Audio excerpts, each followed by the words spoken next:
How to change the oil pressure switch or sender on a 2003 Mazda Tribute with the 3-liter V6. This should be the same as 2001 to 2011 Mazda Tributes, 2001 to 2012 Ford Escapes, and 2005 to 2011 Mercury Mariners with the same 3-liter Duratec V6 engine. I ordered the new part for this on RockAuto. I'm not sponsored by them or anything, but I think their website is easy to navigate, the prices for most things are pretty fair, and they ship quickly when parts are in stock. Lifting the car isn't 100% necessary for this, but I think it's very helpful. I lifted my car using 4 ramps before learning that these are only meant to be used 2 at a time to lift a single axle. The first step is to remove the right side splash shield. In this car it comes off with 5 screws and 1 plastic rivet nut which is missing. The stock screws are M6 with a 10mm head. Because I live in the Rust Belt, I replaced all of mine with stainless steel screws, and the front 2 I drilled out, tapped, and replaced with M8. Then, using a 3/8 inch driver, loosen the serpentine belt tensioner and slide the belt off of the AC compressor pulley. Then loosen the 3 bolts that mount the AC compressor to the engine. Mine were 13mm hex heads. I did this during an oil change, which is why there's no oil filter. And my engine leaks oil from the timing cover gasket, so that's why there's oil all over this AC compressor. With the AC compressor off, the oil pressure switch or sender is visible and the wire harness can be unplugged. Mine was covered in gunk, so I turned it about 180 degrees so I could see the clip side of the connector, remove a little dirt, and unplug it. With that unplugged, the oil pressure switch can be unscrewed. I think the hex on it is an imperial size, but I found that a 22mm socket fits it pretty well. I went to fit my new switch and I thought I ordered or was shipped the wrong part, but the part that was installed before was actually the wrong part and someone made it fit using an adapter. So I removed the adapter with an 18mm socket and then the new switch fit. I cleaned the threads a little bit to try not to introduce any dirt into the oil system. In this engine's oil system, this switch is after the oil filter. Any contaminants introduced while changing it will go right into the main oil gallery. According to my 2004 Mazda Tribute workshop manual, this switch only needs 10 foot-pounds of torque. I looked that up after doing this work and I had definitely used more torque than that. It is normal that some of this dry thread sealant will squish out as you screw the part in.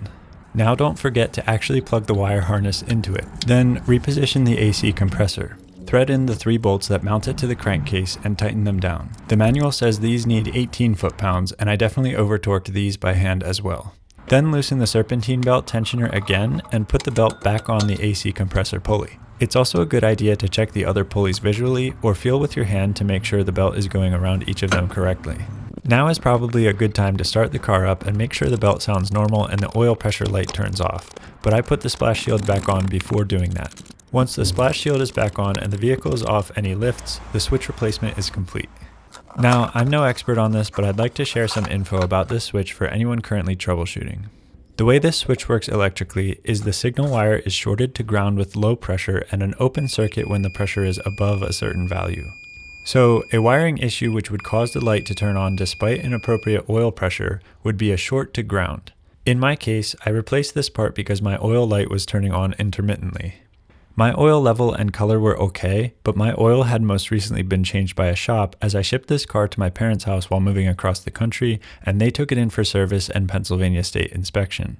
I normally manage my oil, but this time I didn't know for sure that the correct oil was used in that oil change.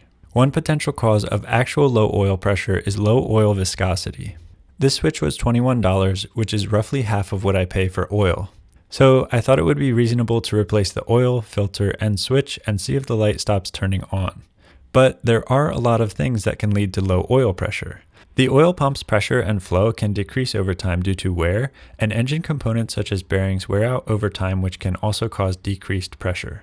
Another possibility is that the wrong oil filter is installed and it's restricting flow. The proper way to rule out low oil pressure is to remove the oil switch, replace it with a pressure gauge, and use that to monitor the oil pressure while the engine is running. The pressure should be monitored in multiple conditions, with a hot idle being the most likely condition to reveal a problem. If that sounds like more work than this car is worth, we are in the same boat, and that is one more reason why I decided to just replace the oil, filter, and switch and see if the light stays off after that. But it would be pretty cool to have a proper oil pressure gauge installed in the dash. When I started it after this, the oil light turned off at the normal time. It also stays off when the engine is hot and idling, which is a better indicator that everything is okay now. Good luck with your oil pressure adventures. Feel free to ask me a question or share thoughts in the comments section, and thank you for watching.